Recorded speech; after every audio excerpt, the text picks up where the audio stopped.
Exam week, or what some would often call Hell Week, is named as it is for the reason that this is the most tormenting and challenging part of their college life, and any student would attest to that.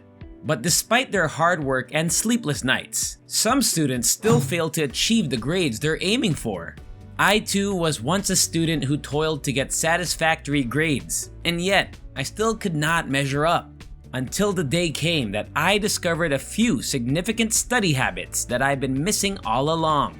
This is why today, here on Usable Wisdom, I will personally be sharing with you some of my most effective study hacks.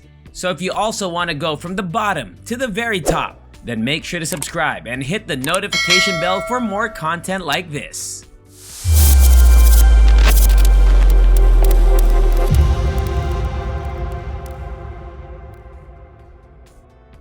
I used to be somebody who's very dedicated and industrious in college.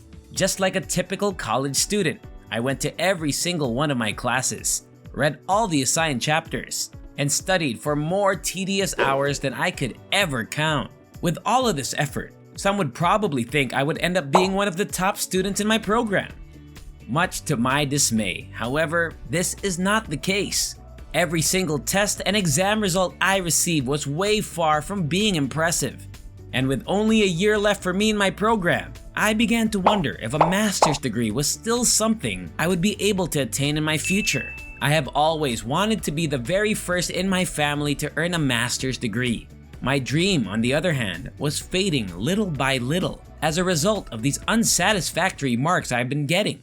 And the worst part is, my finals were only a month away, and these grades would be considered if I applied to other programs after finishing my undergraduate degree. For that reason, I needed to find a way to improve my academic performance.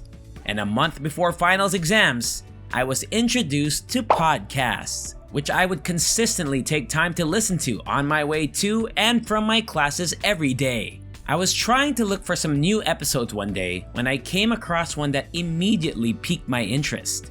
It was titled 4 Study Hacks Top Students Will Never Tell You, which was very suitable to me given how desperate I was to improve my grades before actually attempting to apply to graduate school. I pressed the play button and began listening. The podcasts continued to play. And then I arrived at the first tip, which was to focus on the core concept.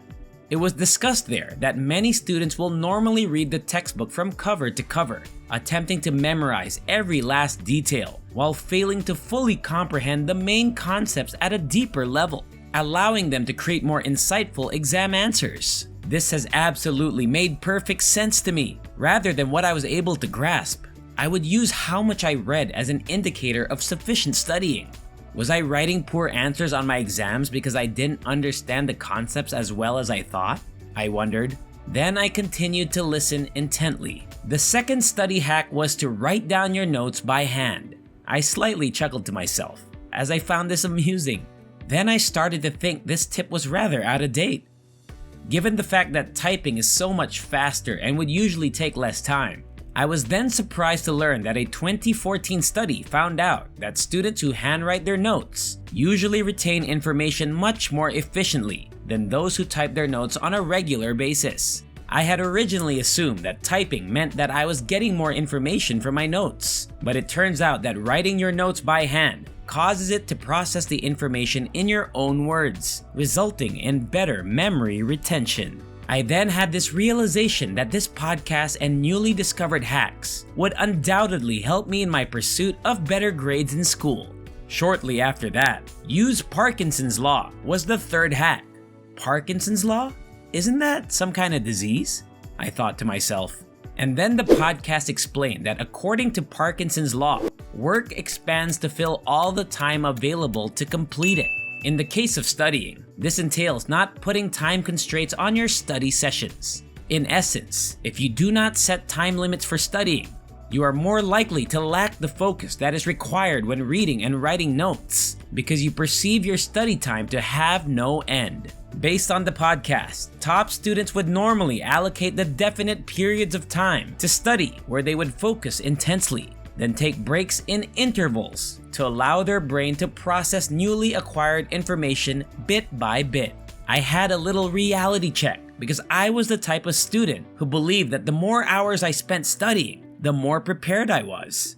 However, this is ultimately incorrect, because apparently what matters more is how focused you are when you open the books and study the lessons you have in hand.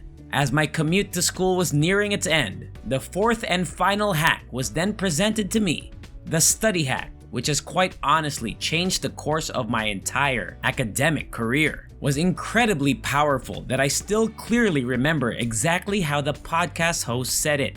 It stated that the fourth study hack is to adopt study habits from top-level students. I've spent most of my college life trying to compare myself to the highest performing students, instead of trying to ask them for tips and advice. After our class that day, I began to consult with some of the finest students in my class, and I found their advice instantaneously helpful in developing my own study habits. They elaborately discussed with me how well they would often use flashcards to learn more concepts, how they would teach each other the subject matter to better learn it for themselves, and even how they would make sure they rested and slept well the night before big exams to ensure their success. I have become an entirely different student 2 months after listening to this podcast. I began to study the relevant topics of all my courses, eliminated all the distractions while studying, limited my study periods, and sought out better study methods on a regular basis. Eventually, to my surprise, I was named to the Dean's List for the first time in my college career. And the rest, as they say, is history. Thanks for watching. I hope these hacks would come in handy. If you enjoyed this video, kindly click the subscribe button and hit the notification bell so you will be updated whenever we upload new videos like this one. See you next time!